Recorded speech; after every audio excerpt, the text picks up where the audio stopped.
성명서를 발표하겠습니다. 새로운 한국을 위한 국민운동의 사무총장 최명진입니다.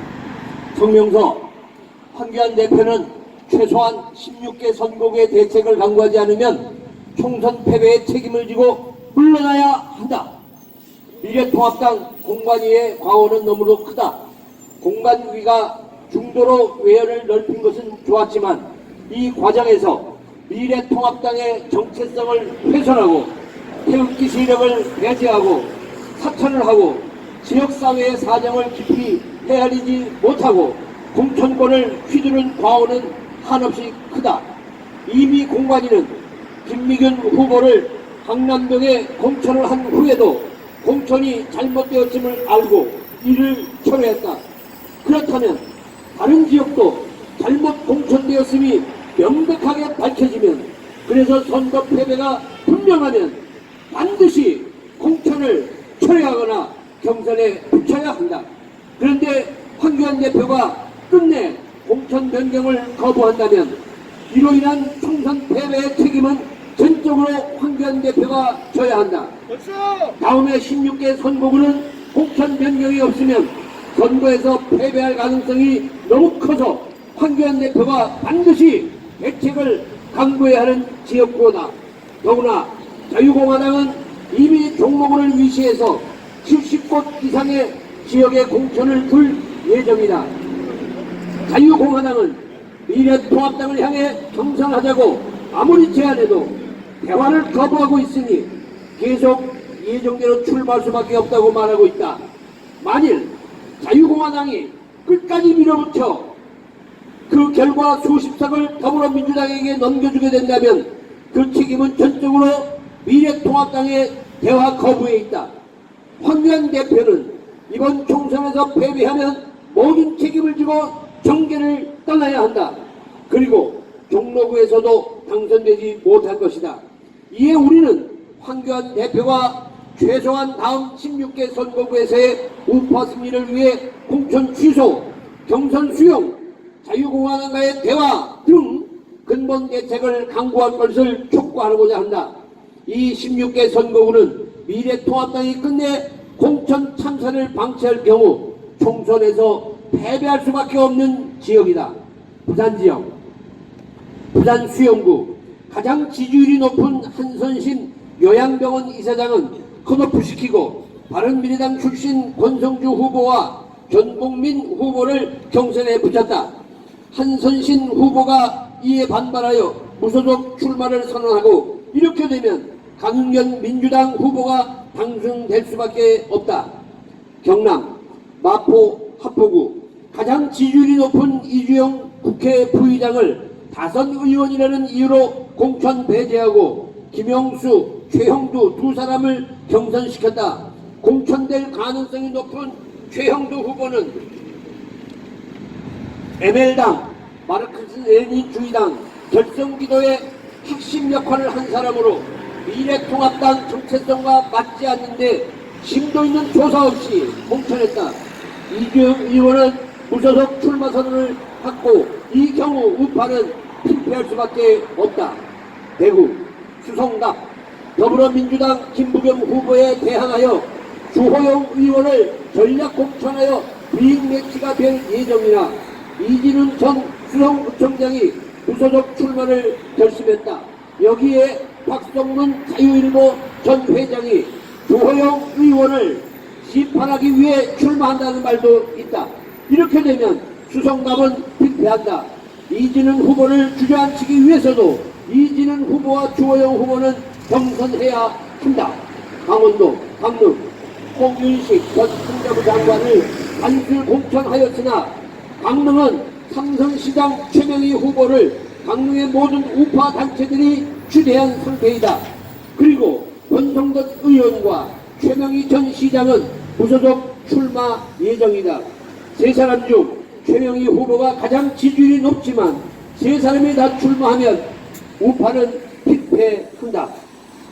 홍천, 횡성, 영월, 평창 지역구, 여론조사에서 가장 지지율이 높은 박성규 후보를 배제시키고 여론조사 2위인 유상범 전 검사장과 3위인 홍병천 농협감사위원장을 경선시켰다. 이에 박승규 후보가 불복하고 무소속 출마를 예정한다. 이렇게 되면 우파는 피폐한다. 충청남도 천안을 박찬주와 신진영의 2인 경선에서 박찬주를 컷오프시키고 각 선거구에서 탈락한 이정민을 신진영과 경선시키고 있다. 신진영과 이정만 중 누구도 좌파의 박완주를 이길 수 없고 박찬주만이 박완주를 이길 수 있다. 박찬주는 가불병과 시장 보궐선거에 도움이 된다. 김세현 공관위원이 박찬주를 강력히 반대했다고 한다. 당진 가장 지지가 높은 정용선 후보자를 컷오프시켜 당진시는 해보나마나한 선거가 되었다. 공천된 김동완 후보는 민주당 어기구 의원에게 참패하여 정치를 포기했던 사람이다. 조용선은 당원과 시민의 고른 지지를 받고 있으나 김동완 공천에 반발해서 수백 명의 당원이 집단 탈당했다. 정용선 후보는 시민들의 당권으로 무소속 출마를 예정하고 있다. 논산, 계룡, 금산 지역구 총선에서 더불어민주당 김종민 후보를 이길 수 있는 후보는 이인재 후보이다. 단독 공천을 받은 박우석 후보보다 월등히 높은 여론의 지지를 얻고 있다. 지역구를 위한 봉사 약속과 마지막 출마임을 밝히면 당선 가능성이 아주 높다. 박우석 후보로는 김종민 후보를 이길 수 없다. 서울 오늘 당일 당협위원장을 제치고 바른미래당 출신 이동석 의원을 단수 공천했다. 이동석 의원은 오랫동안 민주당 활동을 해서 선거구에서는 민주당과 민주당 싸움으로 보고 있다. 장일 후보는 이동석 후보의 경선을 요구하며 단식 중이다. 중구 성동을 지역 최창식 당협위원장을 제치고 지상욱 의원을 단수 공천했다. 최창식 후보는 가장 경쟁력 있는 후보를 배제하고 지난 4년간 지역을 돌보지 않은 인물을 공천했다며 즉각 공정한 경선을 요구하며 무소속 출마를 선언했다. 최창식, 지상욱 후보가 같이 출마하면 우파는 피폐한다. 두 후보는 반드시 경선해야 한다. 구로울 지역 더민주당 청와대 국정기획상황실장 출신 윤건영의 대항마로 김용태 의원을 공천했다. 자유공화당은 탄핵 주범인 김용태 의원을 낙마시키기 위해 오세찬 후보를 공천했다. 강효식 당협위원장은 윤건영 후보보다 여론조사에서 3배나 앞섰지만 공천에서 배제되어 무소속으로 출마를 선언했다. 이렇게 되면 이 역시 우파는 피폐한다. 종로구 자유공화당은 한민호 전 문체부 국장, 자유공화당 인재영입 1호 한민호 후보를 종로구에 공천했다. 그렇게 되면 황교안 대표는 승리할 수 없다. 인천 미추홀 을구 현 윤상현 의원은 삼선으로 지역 기반이 탄탄하고 20대 총선 시 무소속 출마하여 당선된 저력이 있다.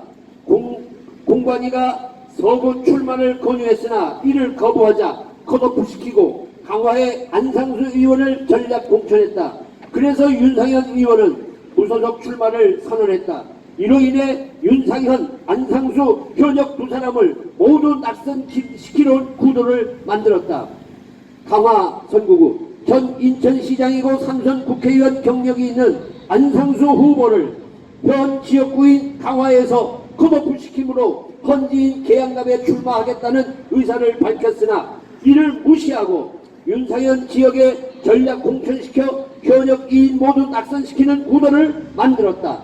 강화 공천자 배준영은 김호 의장 당시 의장실 비서관을 역임한 사람으로 사촌 논란을 불러일으켰다.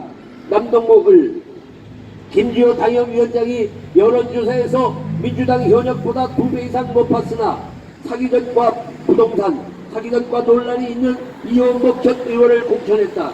이원복 후보는 유정복 시장 당시 공기업 산하 SPC 대표에 임명되었으나 사기꾼 논란으로 한 달 만에 자진사퇴했다.